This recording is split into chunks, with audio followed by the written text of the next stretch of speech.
Hello everyone, this is Rudy Pandey. This is 8th year PYQ of EVS Pedagogy for CTET.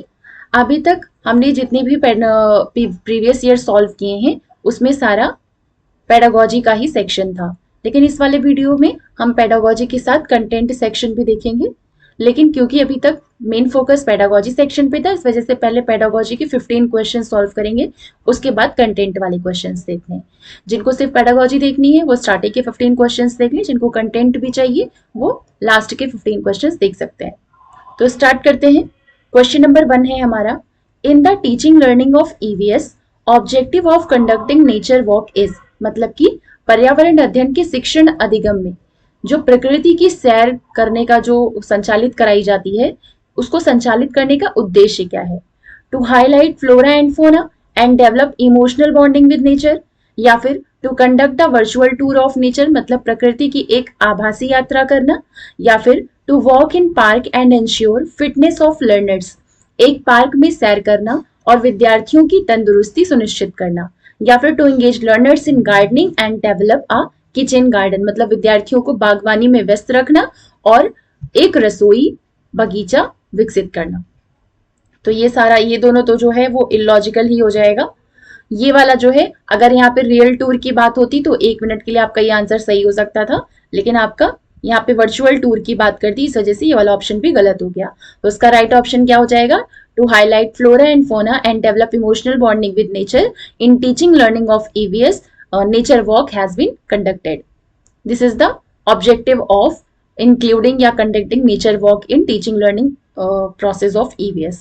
तो question number 1 का right option क्या हो गया कि वनस्पति जगत एवं प्राणी जगत पर विशेष बल देना और प्रकृति के साथ भावनात्मक संबंध का विकास करना। नेक्स्ट क्वेश्चन है हमारा, Madhu studying in class 3rd identifies rose and tulsi plants planted at his home, तो which of the following process are involved in the identification of plants. कक्षा 3 में पढ़ने वाली मधु क्या करती है, अपने घर में जो गुलाब और तुलसी लगे हुए हैं उनके पौधे को पहचान लेती है या फिर पहचान पाती है। तो फिर जो उसने पौधे की पहचान की है उस पहचान में कौन कौन सी प्रक्रियाएं जो है वो शामिल है। पहला तो उसने ऑब्जर्वेशन किया, अवलोकन किया इस चीज का कि ये तुलसी है और ये गुलाब का पौधा है। प्रेडिक्शन, इसमें किसी तरह का कोई प्रेडिक्शन नहीं किया, जो किया है सामने देखा है। डिसीजन मेकिंग, निर्णय मतलब निर्णयन, इसमें किसी तरीके का कोई डिसीजन भी नहीं लिया जा रहा है। इसमें आपका एक और होगा ऑब्जर्वेशन के अलावा यहाँ पे ऑप्शन नंबर डी, ऑब्जर्वेशन के अलावा एक और है आपका कंपैरिजन होगा। इसमें कंपैरिजन मतलब कि तुलना करना, तुलना करना। तो आपका ए और डी इसका राइट ऑप्शन हो जाएगा। मतलब जो क्वेश्चन था उसमें कंपैरिजन जो है वो बी की जगह पे दिया था और डी की जगह पे प्रेडिक्शन दिया हुआ था।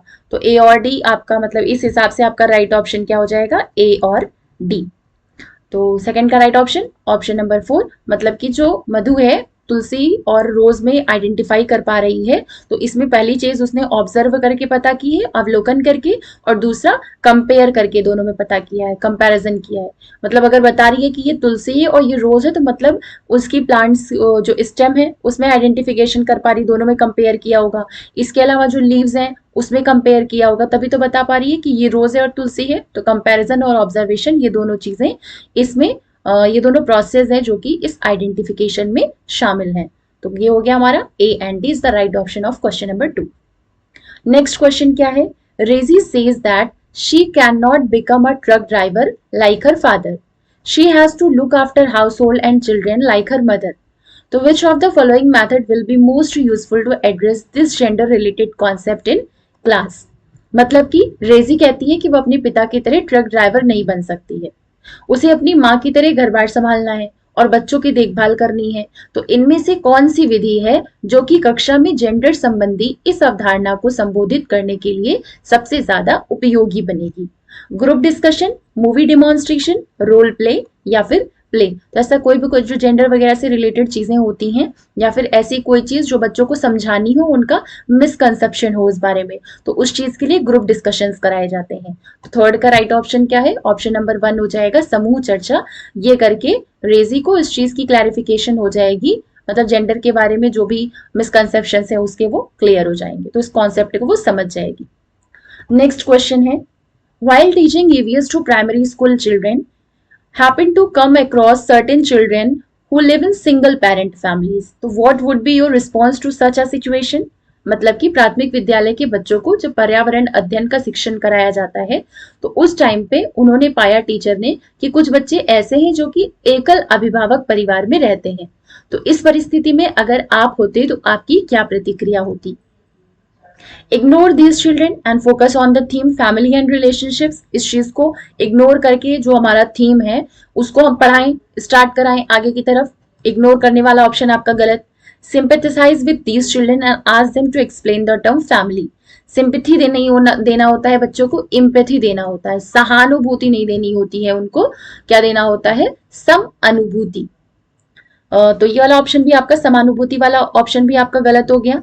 Highlight difficulties faced by children such families and focus on the topic. इस चीज को हाईलाइट करो कि बच्चे इस टाइम पे क्या क्या प्रॉब्लम्स जो है वो फेस करते हैं, क्या क्या डिफिकल्टीज फेस करते हैं। तो ये भी आपका उस बच्चे के मन पे नेगेटिव इफेक्ट देगा, तो ये वाला ऑप्शन भी आपका गलत हो जाएगा। Incorporate the context of such children and build a culture of empathy. मतलब कि ऐसे बच्चों का संदर्भ सम्मिलित करें और समानुभूति की एक संस्कृति का निर्माण करें। यहाँ पे एम्पैथी होगा, ना कि सिंपैथी, ये बात ध्यान रखिएगा। जब भी बच्चों से किसी चीज में मतलब कि उनकी बात को समझना हो उनके इमोशनल लेवल पे जा करके, तो वहां पे सिंपैथी नहीं, एम्पैथी वाला ऑप्शन ही आपका करेक्ट होगा। तो इसका राइट ऑप्शन क्या हो गया? Option number 4। नेक्स्ट क्वेश्चन है हमारा, Rupal, a class 5th student, tells her teacher that when her younger sister cries, her grandmother says to her to stop crying, otherwise an old man sitting on the moon will take her away. तो what will you do if you are Rupal's teacher? मतलब रूपल जो कि कक्षा 5 की छात्रा है, वो अपनी शिक्षक को बताती है कि जब उसकी छोटी बहन रोती है तो दादी उससे क्या कहती हैं कि चुप हो जाओ नहीं तो चांद पर बैठा बूढ़ा उसे ले जाएगा। तो यदि आप रूपल के शिक्षक होते तो आप इस टाइम पे क्या करते? Talk to Rupal's grandmother. इनसे बात करने का कोई मतलब नहीं, क्योंकि हमको जो रूपल के कॉन्सेप्ट्स है उनको क्लियर करना है। Talk to Rupal and explain that her grandmother is lying. ये भी किसी तरीके का कोई कॉन्सेप्ट नहीं हुआ, तो ये वाला ऑप्शन भी गलत हो गया। यहाँ सब रूपल होगा, Rupal. Explain to Rupal about the moon and show that no such old man is there. कोई भी चीज बच्चों को एक्सप्लेन करके नहीं बतानी है जो प्राइमरी क्लास के बच्चे होते हैं, बल्कि उनको क्या करना है, ऐसी कोई एक्टिविटी करवानी है, एक्सप्लोर वगैरह करवा करके, ऑब्जर्व वगैरह करवा करके कि उस चीज से रिलेटेड जो अंडरस्टैंडिंग है उनकी वो खुद से ही क्लियर हो जाए। तो एक्सप्लेन करने वाला भी आपका ऑप्शन गलत हो गया। Ask Rupal to collect information and verify this fact. यहाँ पे क्या करेगी, वो एक्सप्लोर करेगी और एक्सप्लोर करके खुद से ऑब्जर्व करेगी कि क्या सही है और क्या गलत है। तो ये हमारा राइट ऑप्शन हो जाएगा क्वेश्चन नंबर 5 का, कि रूपल से कहेंगे कि वो सूचना का संकलन करे और इसके बाद इस तथ्य की खुद से जांच करे कि ये सच है कि नहीं है। तो 5th का right option option number 4। Next question है हमारा, in class first as a teacher you are expected to familiarize learners with the senses. You will, मतलब कि कक्षा 1 में शिक्षक के रूप में आपसे अपेक्षा है कि आप विद्यार्थियों को ज्ञानेंद्रियों से परिचित करवाएं। तो आप क्या करेंगे? Ask learners to read about the topic and come prepared for the class. विद्यार्थियों को कहेंगे जो विषय के संदर्भ, जो मतलब इससे रिलेटेड टॉपिक है उसके संदर्भ में आप पढ़ करके आए और तैयारी के साथ कक्षा में आए।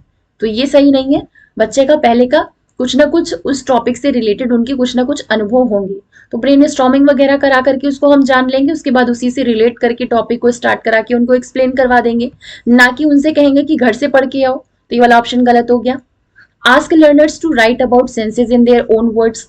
उनसे लिखने के लिए कहेंगे। हमको क्या करना है, अभी पढ़ाना है, तो पढ़ाने के लिए उनको सेंसेस वाले टॉपिक से फैमिलियराइज कराना है, बस केवल उनको उस चीज से रिलेट कराना है। तो ये भी गलत हो गया।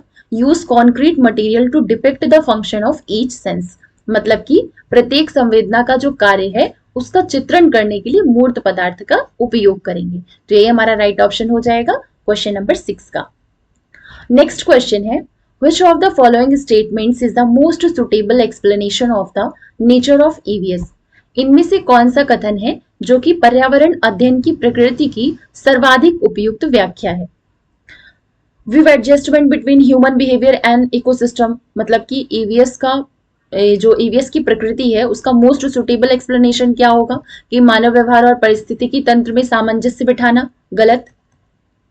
एजुकेशन फ्रॉम प्राइमरी, मतलब कि सिर्फ ये तो हो गया शिक्षा देना हो गया यहां से यहां तक, प्राइमरी से सेकेंडरी तक, तो ये वाला भी ऑप्शन आपका गलत हो गया।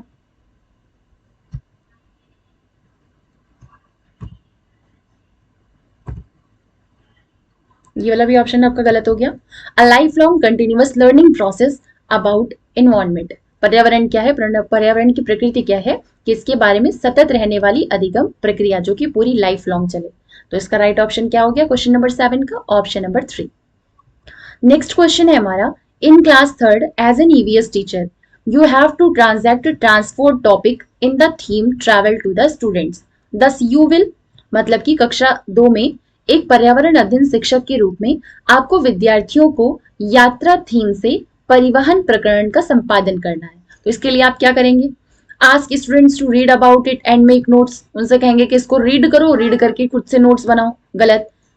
Show them a computer presentation on importance, ये भी गलत। Use information and communication tools and draw conclusions from their experiences, बच्चों का एक्सपीरियंस यूज करके ये चीज पढ़ाई जा रही है, तो हमारा यही वाला ऑप्शन सही हो जाएगा कि सूचना एवं संप्रेषण साधनों का उपयोग करेंगे और उनके अनुभवों से निष्कर्ष निकालेंगे। नेक्स्ट क्वेश्चन है, which of the following statements best exhibits the nature of EVS, पर्यावरण निधन की प्रकृति को निम्नलिखित में से कौन सा कथन है जो सर्वोत्तम प्रकार से प्रदर्शित करता है। Activities in EVS is not a separate subject in itself, मतलब पर्यावरण अध्ययन में अपने आप में कोई अलग विषय नहीं है, यहाँ पे EVS is not a separate subject in itself, तो गलत है, अपने आप में कोई अलग सब्जेक्ट कैसे नहीं है, ये ऑप्शन गलत हो गया। EVS is preparation of social science and science subjects of upper primary classes, कोई भी ऐसा ऑप्शन जो कि उनको आगे क्लासेस के लिए प्रिपेयर कर रहा है वो ऑप्शन आपका गलत हो जाएगा। EVS is awareness and sensitivity about environment and environmental problems, पर्यावरण अध्ययन जो है वो पर्यावरण और पर्यावरण से रिलेटेड जो समस्याएं हैं उनके बारे में जागरूक करना, मतलब उनसे रिलेटेड जागरूकता और संवेदनशीलता उससे स्थापित कर सके, यही जो ईवीएस पढ़ाना है उसका मेन उद्देश्य है या ईवीएस की प्रकृति है। तो 9th का right option, option number 3। Next question क्या है, which of the following activities are appropriate for transacting here comes a letter to the student of class third, मतलब कक्षा 3 के विद्यार्थियों को चिट्ठी आई है इस प्रकरण के शिक्षण के लिए, इनमें से कौन सा क्रियाकलाप है, कौन सी एक्टिविटी है जो सबसे ज्यादा उपयुक्त होगी। Read chapter on communication and do related exercise, जो डायरेक्ट हो कि उनको डायरेक्ट उस चैप्टर को पढ़ना है, उससे रिलेटेड एक्सरसाइज करना है या फिर उसको अपने वर्ड्स में लिखना है, ये सब ऑप्शन आपका गलत हो जाएगा। Ask students to collect information and then write in their own words, मतलब कि क्या करें, इंफॉर्मेशन को इकट्ठा करें और इंफॉर्मेशन इकट्ठा करके उसको अपने वर्ड्स में लिखें। Prepare students for letter writing to their grandparents, विद्यार्थियों को उनके दादा दादी को पत्र लिखने के लिए तैयार करवाएं। या फिर plan a visit to the local post office to experience the work of a postman, ये हमारा राइट ऑप्शन हो जाएगा, मतलब डाकिये के कार्य को अनुभव करने के लिए कि स्थानीय डाकघर जाने की योजना बनाए। डी वाला राइट हो गया। अब इसमें कौन कौन सा है, ये दोनों है जो कि जिसमें डी ऑप्शन दिया है। अब ए और सी, ए वाला जो है वो आपका गलत हो जाएगा कि चैप्टर को रीड करके तुरंत ही एक्सरसाइज सॉल्व कराने लगू, मतलब खुद कुछ नहीं किया, बच्चे को कह दिया बस उसको रीड करके और एक्सरसाइजेस करो, तो ए वाला तो हो ही नहीं सकता है, मतलब कि सी और डी इसका राइट ऑप्शन हो जाएगा क्वेश्चन नंबर 10 का। नेक्स्ट क्वेश्चन है, which of the following statements are true in the context of EVS learning of children, इनमें से कौन सा कथन है जो बच्चों के पर्यावरण अध्ययन सीखने के संदर्भ में सत्य है। Impersonal children are actively connected to the world around them, ये ऑप्शन सही हो जाएगा, बच्चे अपने आसपास की दुनिया से सक्रिय रूप से जुड़े रहते हैं, सही चीज है, सही बात है। ये किस क्वेश्चन क्या है कि ईवीएस लर्निंग जो बच्चों को ईवीएस पढ़ाई जाती है तो ईवीएस सिखाने के संदर्भ में कौन सी स्टेटमेंट है जो कि सही है, तो ये सही है कि बच्चे अपने आसपास की दुनिया से सक्रिय रूप से जुड़े रहते हैं। Children coming from different backgrounds have similar, जब अलग अलग बैकग्राउंड से आ रहे हैं तो कॉन्टेक्चुअल एक्सपीरियंसेस उनका कैसे सिमिलर हो सकता है, तो ये ऑप्शन गलत हो गया। Diversity makes the teaching learning process challenging, diversity होने की वजह से जो टीचिंग लर्निंग की प्रोसेस है वो चैलेंजिंग हो जाती है, ये बिल्कुल सही है।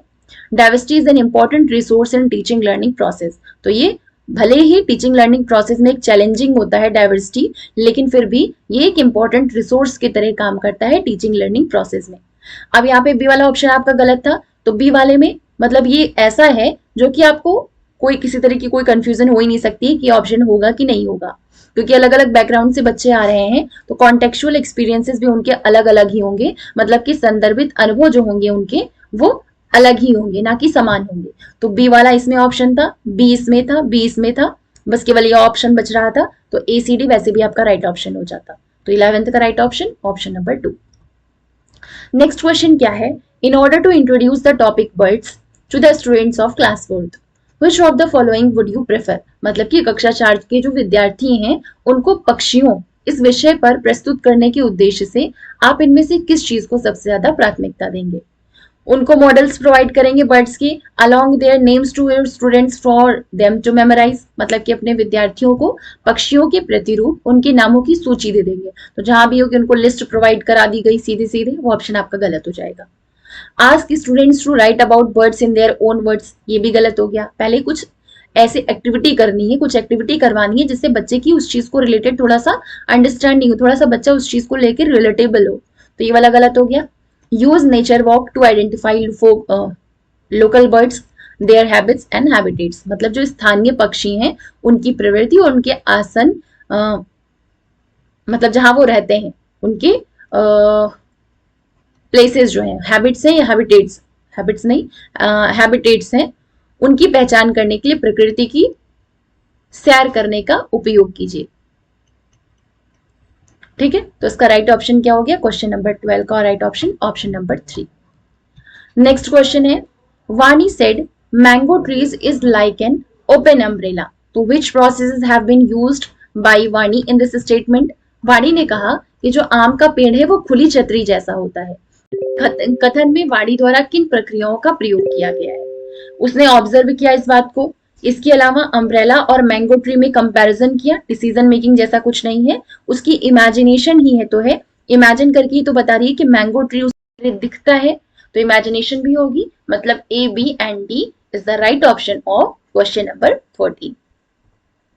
नेक्स्ट क्वेश्चन है, during the transaction of class 3rd topic on water students shared instances of people being refused to drink water from common resources, जैसे कि वेल्स है, पॉन्ड्स है, तो how would you deal with such a situation. कक्षा 3 में विषय जल का शिक्षण करते हुए विद्यार्थियों ने ऐसे उदाहरणों को साझा किया जिसमें कि लोगों को सार्वजनिक संसाधन जैसे कुआं या तालाब वगैरह है इससे जल पीने के लिए मना किया गया था, तो आप ऐसी परिस्थिति से कैसे निपटेंगे। Ask student to not get distracted and focus on the topic, अगर वो अपने एक्सपीरियंसेस को शेयर कर रहे हैं तो उनसे ये नहीं कहना है कि आप टॉपिक पर फोकस करो और डिस्ट्रैक्ट मत हो, तो ये ऑप्शन गलत हो गया। Ask students to not share such situations in class, ये भी गलत हो गया, अनुभव को बच्चों को शेयर करने का मौका देना चाहिए। Ask them to share experiences and emphasize the values of equality, उन्हें अनुभवों को साझा करने और समानता के मूल्यों पर बल देने के लिए कहेंगे, तो 1 मिनट के लिए इस ऑप्शन को हम मान सकते हैं।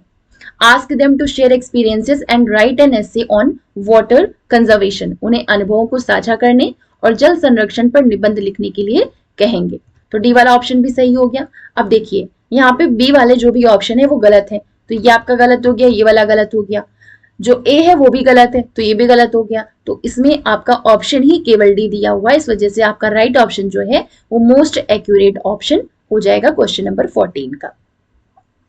नेक्स्ट क्वेश्चन क्या है हमारा, विच of the following objectives is the, मतलब ऐसे बहुत सारे आपके ऑप्शंस होंगे, मतलब जहां पे आपको इस तरीके से नेग्लेक्ट करके या इस तरीके से दिमाग लगा करके अपनी इंटेलेक्चुअल एबिलिटी का यूज करके आपको राइट ऑप्शन और बिल्कुल एक्यूरेट आंसर जो है वो आपको फाइंड करना पड़ेगा।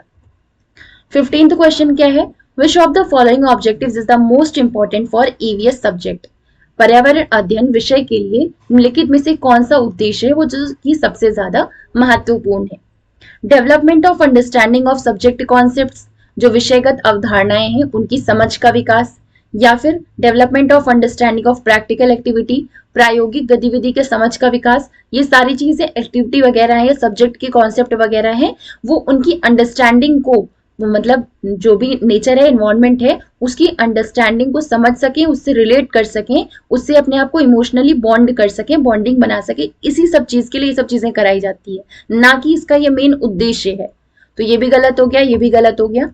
Development of abilities of observation, inquiry, logic and conclusion, मतलब अवलोकन, खोजबीन, तर्क व फिर निष्कर्ष की जो क्षमताएं हैं उनका विकास करना, यही ईवीएस सब्जेक्ट का सबसे ज्यादा इंपॉर्टेंट उद्देश्य है। तो 15th का राइट ऑप्शन क्या हो गया? Option number 3।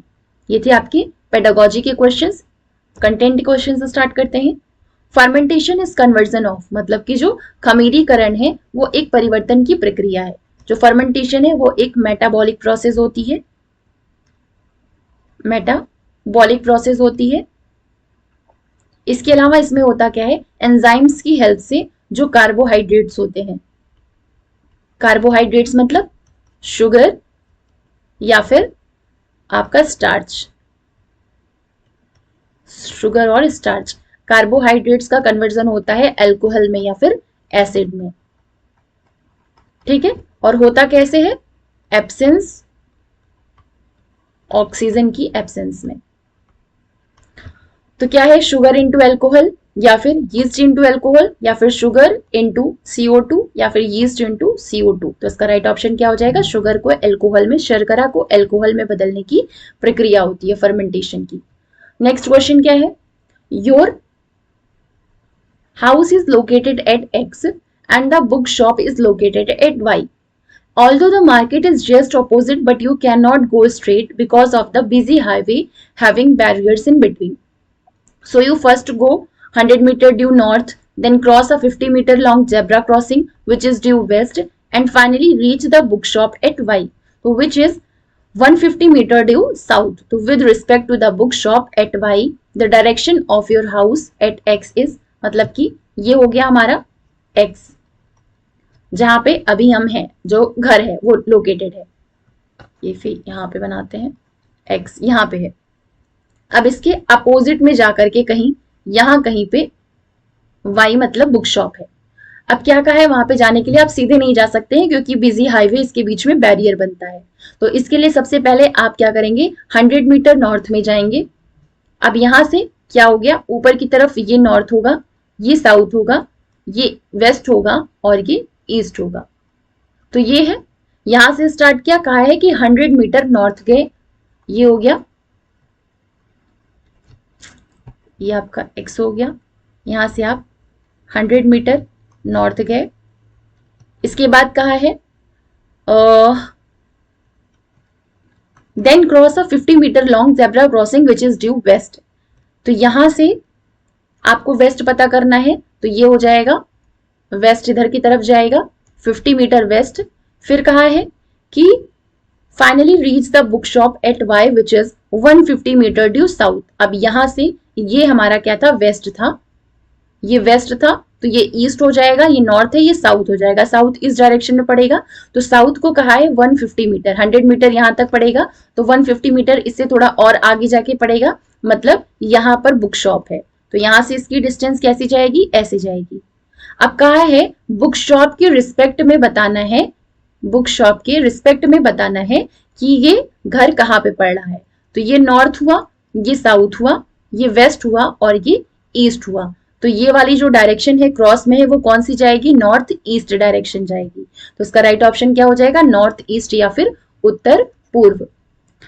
नेक्स्ट क्वेश्चन है, free play is where children, स्वच्छंद खेल होते हैं जहां बच्चे क्या करते हैं, कैन डू आउटडोर और इंडोर एक्टिविटीज, जहां पे बाहरी और भीतरी दोनों तरीके की क्रिया कर सकते हैं। तो ये इसका राइट ऑप्शन हो जाएगा। नेक्स्ट क्वेश्चन है, sprouting in seeds can takes place in the absence of, बीजों का जो अंकुरन होता है वो किसकी अनुपस्थिति में हो सकता है। तो इसको याद रखिए, 3 फैक्टर होते हैं जो कि बीजों के स्फुरन के लिए इंपॉर्टेंट होते हैं, एयर, मॉइस्चर और मॉडरेट टेम्परेचर, वायु, नमी और मध्यम ताप। मतलब क्या चीज इंपॉर्टेंट नहीं होती है, सनलाइट इंपॉर्टेंट नहीं होती है। तो 19th का right option, option number 1। Next question है, A person boarded an express train on 5th September 2022 at Bhiwandi Road railway station for Nagarkoil. तो train departed at 21 to 15 hours from Bhiwandi Road and reached Nagarkoil at 4:45 hours on 7 सितंबर 2022। मतलब कि start कब किया था? 5 सितंबर को, 6 सितंबर भी था और 7 सितंबर को पहुंची। 5 सितंबर पे कितने बजे?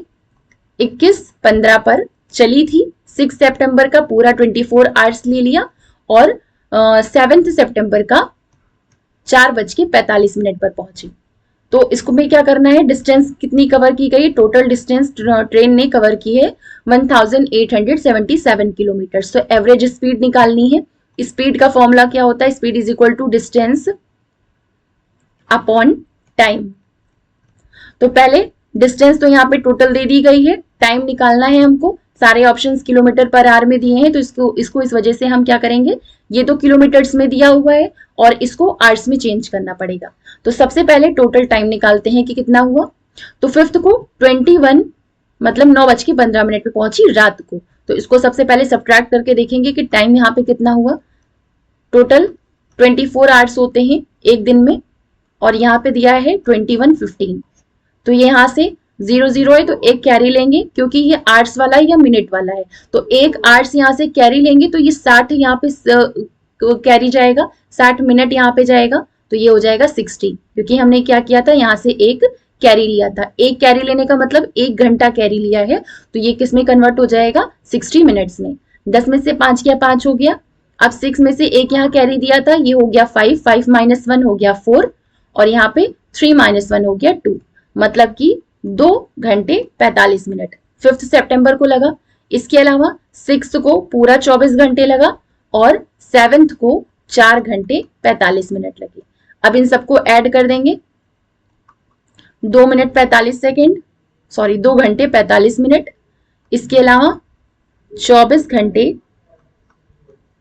पूरा ले लेंगे और ये 4 घंटे 45 मिनट। 5 - 5 = 10, 4 - 4 = 8, ये 9 हो गया। 4 - 4 = 8, 9 10 का 0, 2 1 3। अब यहाँ पे 30 घंटे 90 मिनट है, तो 90 मिनट का मतलब क्या हो गया? 60 मिनट और 30 मिनट। 60 मिनट मतलब 1 आवर्स यहाँ से और ऐड हो जाएंगे, 1 आवर्स और ऐड हो जाएंगे और यहाँ पे 30 मिनट मतलब आधे घंटे की बात कर रहा है। तो 30 से यहाँ पे क्या हो जाएगा? 31 आवर्स और 30 मिनट्स।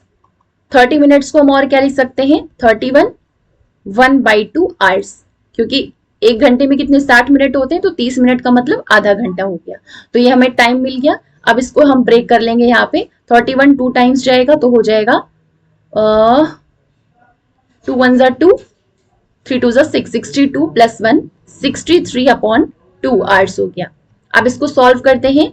क्या है? Distance upon time. डिस्टेंस कितना दिया है? 1877 किलोमीटर्स और टाइम कितना है? 63/2 आवर्स। तो ये 2 हमारा ऊपर चला जाएगा, हो जाएगा 1877 × 2/62 किलोमीटर पर आवर। इसको आप सॉल्व कर लेंगे। 62 नहीं, यहाँ पे 63 होगा, 63। अब इसको आप सॉल्व करेंगे तो आपका आंसर आ जाएगा 59.5 किलोमीटर पर आवर। इसको आप सॉल्व करके देख लीजिएगा। नेक्स्ट क्वेश्चन क्या है? Pasteurised milk is heated to about chilled and stored then suddenly. मतलब पास्चराइज्ड मिल्क क्या होता है? पास्चराइज्ड मिल्क को मतलब जब दूध को 70 डिग्री सेल्सियस पर 15 से 30 सेकंड के लिए गर्म किया जाता है, उसके तुरंत बाद उसको ठंडा करके स्टोर कर लिया जाता है, उसी को पास्चराइज्ड मिल्क कहते हैं। तो 21 का right option option number 4। Next question है, based on the physical characteristics pumpkin plant can be classified as है। मतलब फिजिकल कैरेक्टरिस्टिक्स पे बेसिस पर, भौतिक विशेषताओं के आधार पर कद्दू के पौधे को किस चीज में वर्गीकृत किया जाएगा? 4 होते हैं, क्लाइंबर्स, श्रब, क्रीपर और हर्ब।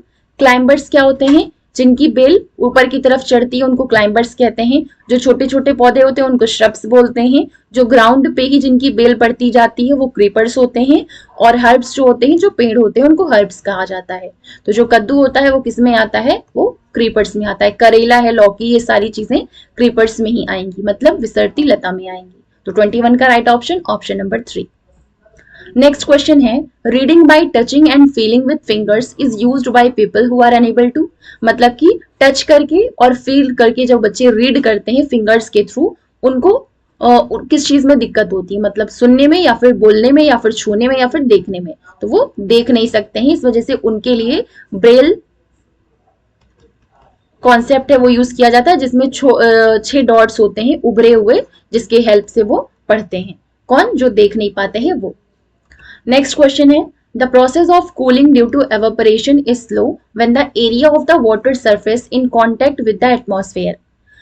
बढ़ेगा और वायुमंडल ताप उच्च होगा तब, या फिर बढ़ता है और वायुमंडलीय ताप निम्न होता है, या फिर decreases and atmospheric temperature is high, या फिर decreases and the atmospheric temperature is low. जब वाटर सरफेस का एरिया घटता है और एटमॉस्फेरिक टेम्परेचर भी लो होता है, तब जो कूलिंग की प्रोसेस होती है इवेपोरेशन की वजह से वो स्लो हो जाती है। तो 24 का राइट ऑप्शन क्या हो गया? Option number 4। नेक्स्ट क्वेश्चन है, the lively dance form of Bundelkhand region is, तो डायरेक्ट आपका हो जाएगा स्वांग जो है वो बुंदेलखंड क्षेत्र की फुर्तीली नृत्य शैली है। नेक्स्ट क्वेश्चन है, in case of plants identify the correct option. Plants prevent soil erosion, पौधे भूक्षरण को रोकते हैं, सही है। Dead and dried leaves are used to make fertilizers and pesticides, बिल्कुल नहीं। Animals provide shelter for plants, animals plants को शेल्टर नहीं प्रोवाइड करते हैं, बल्कि प्लांट्स एनिमल्स को शेल्टर प्रोवाइड करते हैं, तो ये ऑप्शन गलत। Plants provides seeds some of which can be eaten, बहुत सारे ऐसे बीज होते हैं जिनको हम खाते हैं, तो ये भी सही है। तो ए और D is the right option of question number 26।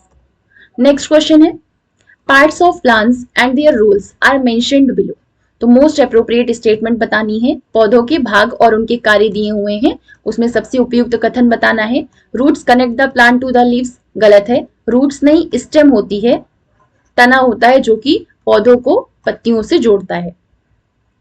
Fruit helps in pollination, गलत है। Flowers are the reproductive parts of the plant, सही है। फूल जो है वो पौधे के प्रजनन अंग होते हैं, यही इसका राइट ऑप्शन हो जाएगा। तो 27 का राइट ऑप्शन ऑप्शन नंबर 3।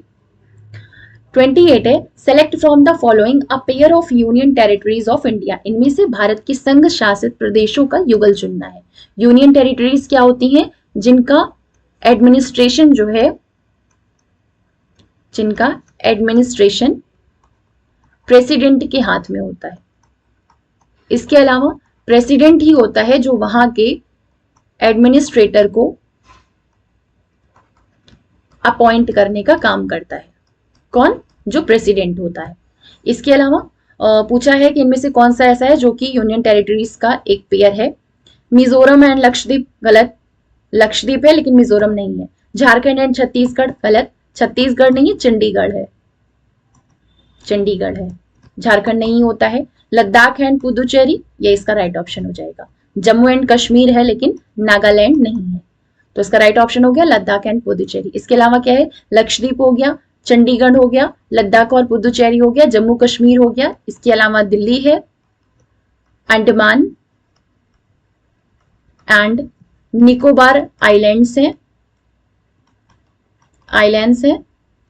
इसके अलावा दादरा नगर हवेली है, Dadra Nagar Haveli and Daman and Diu. Total कितने हैं? 8 यूनियन टेरिटरीज होती हैं। इसके अलावा 28 स्टेट्स होते हैं। तो 28 का right option option number 3। Next question है, in a cultural festival Shruti wore a traditional sari dress of Maharashtra known as, Maharashtra की जो ट्रेडिशनल साड़ी या ड्रेस होती है उसको नौवारी बोलते हैं। तो 29 का right option option number 2। Question number 30 है, as per the prohibition of child marriage act 2006 minimum age for marriage in India. वैसे तो 21 ईयर्स बॉयज के लिए होती है और 18 ईयर गर्ल्स के लिए और 21 ईयर्स बॉयज के लिए होती है, लेकिन 12 दिसंबर 2012 में जो विमेन एंड चाइल्ड डेवलपमेंट की जो यूनियन मिनिस्टर थी, उन्होंने लोकसभा में एक बिल पास किया था इसके अमेंडमेंट के लिए, जिसमें कहा गया था जो गर्ल्स की एज है वो 18 से बढ़ा करके 21 कर दी जाए और बॉयज की 21 से 23 कर दी जाए। तो 30 का राइट ऑप्शन क्या हो गया? Option number 2। इसमें पूछा है कि एक्ट 2006 के अकॉर्डिंग कितनी एज थी इंडिया में, तो वो हमारी गर्ल्स के लिए 18 ईयर्स और बॉयज के लिए 21 ईयर्स थी। ये है हमारा 8th year PYQ of EVS pedagogy with content अब आपका ये लगातार जो 9 और 10 है, इन दोनों में कंटेंट प्लस पेडागोजी ही चलेगा। उसके बाद जो मैराथन होगी वो कंटेंट की अलग होगी और पेडागोजी की अलग होगी। मिलते हैं नेक्स्ट वीडियो में। Thank you.